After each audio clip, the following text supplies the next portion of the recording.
Before now, Osun used to be referred to as flood-prone state, especially going by what happened in 2010 when flood wreaked havoc with attendant loss of lives and property.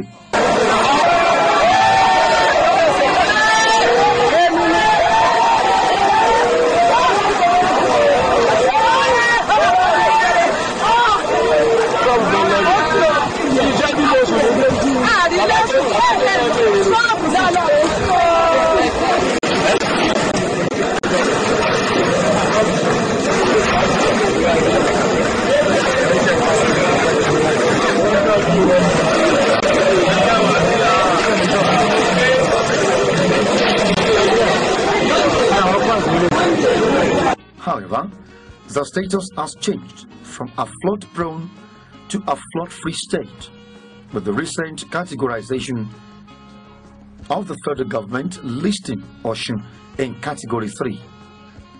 What led to this change in status? So when we got there, we looked at it. I mean, it's not a situation that we must allow to continue. And the government really looked at it that it's for us to become proactive about this.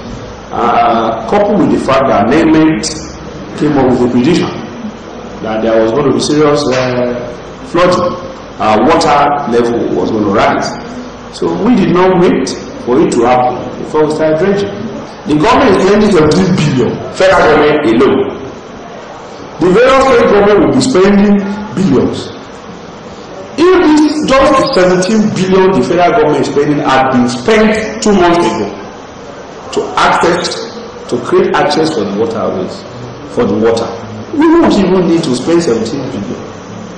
With less than 10 billion, that water will flow quickly, speedily, freely, easily into the Atlantic Ocean without any crisis.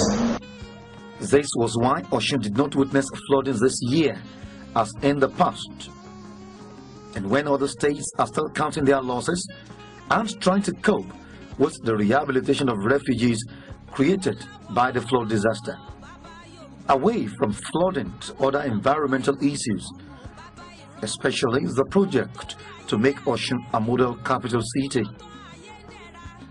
When this administration assumed power, the entire state, especially Osogbo, looked very dirty and not befitting to be called a capital. Government of the state of Osun had no option other than to declare a 90-day environmental emergency when people are expected to clean their surroundings and drainages around them.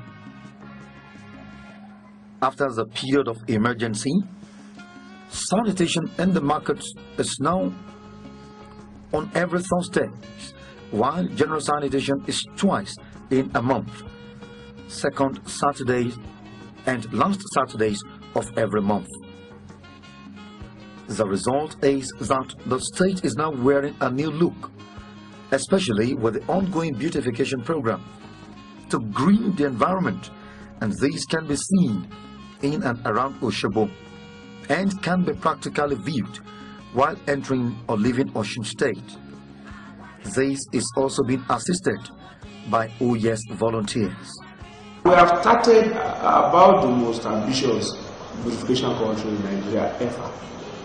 That stretch is a total of over 185 kilometers, about 190 kilometers that we are going to do. By the time we finish Ashijiretu to Owena, that will be the biggest in Nigeria. Even now, apart from Lagos, no state has done a straight stretch of 30 kilometers, which is what we are taking now from Ashijiretu to Wakatayi. That's what we are doing now. It's 30 kilometers, which is the first phase of it. The rain is about exiting.